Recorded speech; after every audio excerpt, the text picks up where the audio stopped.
Michael Fears. I work in Dr. Baker's lab. I'm going to talk to you today about my current research project. I understand that probably most people in the room don't have a real strong background in biochemistry or cell biology, so I'm going to try and give you enough background so you can understand what I'm talking about. So my current project is on characterizing how actin-myosin mechanics affect mechanotransduction or inside-out signaling in cardiac myocytes. So a cardiac myocyte is basically just a heart muscle cell. Now, to understand what I'm talking about, I'm going to have to explain to you a little bit about how muscle cells are organized, or how muscles. So muscles, you have a muscle fiber, and each fiber is made up of a bundle of myofibrils. So each fibril comes down to actin and myosin, which is arranged in what we call a sarcomere. And that looks like this. So these black lines would be your actin filaments with the myosin filaments in between.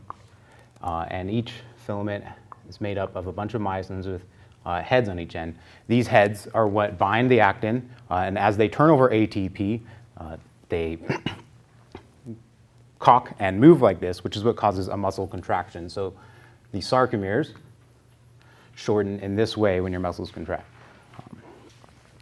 So why do we care about this? Well, we're kind of interested in how inside-out signaling plays a role in cardiac hypertrophy. Cardiac hypertrophy is when your heart is subject to pressure and volume overload. It reacts by growing sarcomeres in parallel to existing sarcomeres so that you get a thickening of your ventricle walls. So if this was a normal heart here and this was your left ventricle, in a hypertrophic heart, it would look much smaller like this.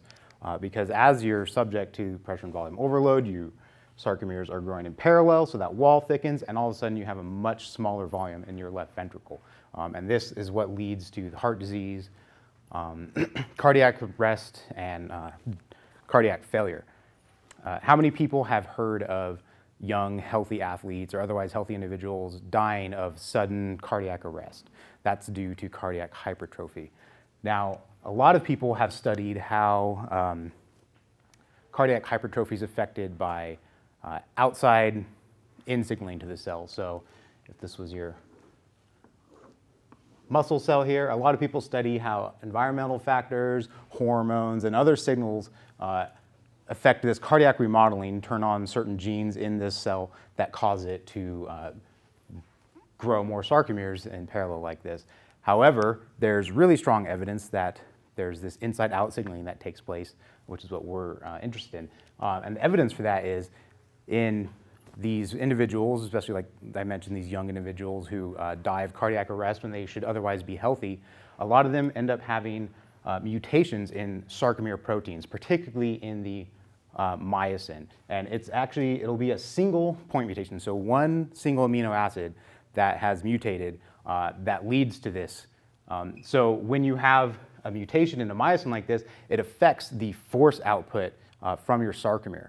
And through mechanotransduction, through force-sensing proteins that lead to signaling inside the cell as well to the cell's neighbors, that's what leads to the cardiac hypertrophy, and that's what we're interested in, is understanding more about how changes in force lead to the same signaling process that results in hypertrophy as you would from other environmental and outside factors.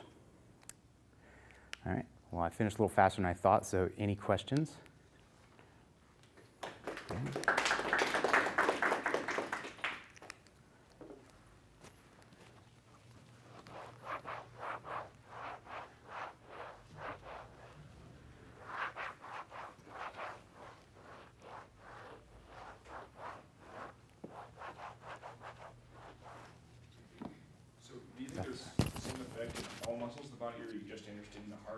Just the heart.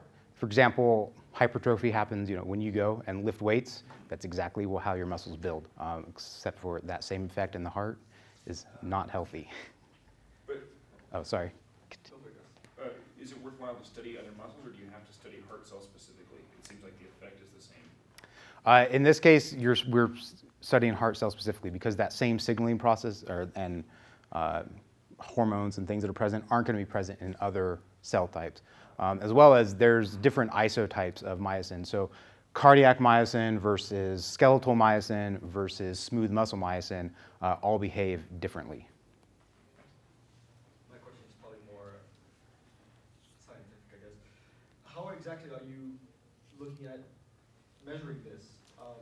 There's a lot of different apparatuses in the medical field, such as contractile rates or the flex cell, which allows you to apply pressure to your cells in order to obtain the correct environment.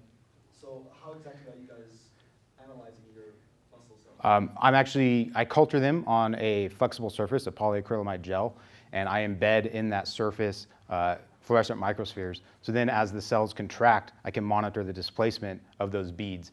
And as I add drugs that inhibit the contractions, I can see how those how the amplitude of those bead displacements shortens over time. And then the second part of that is we use a GFP labeled TALEN protein so that we can hopefully monitor the change in intensity at the focal adhesions to see how that relation between when you decrease the force affects the mechanotransduction through the extracellular contacts to cell and the cell matrix.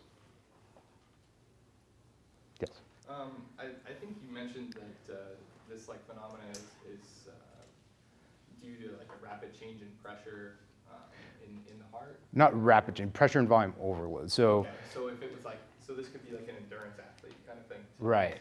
Also, right? For example, people that are have really high blood pressure, cholesterol problems, they're going to experience volume and pressure overloads on their heart, and that force that they sense from that overload is what leads to this signaling process. So that's all.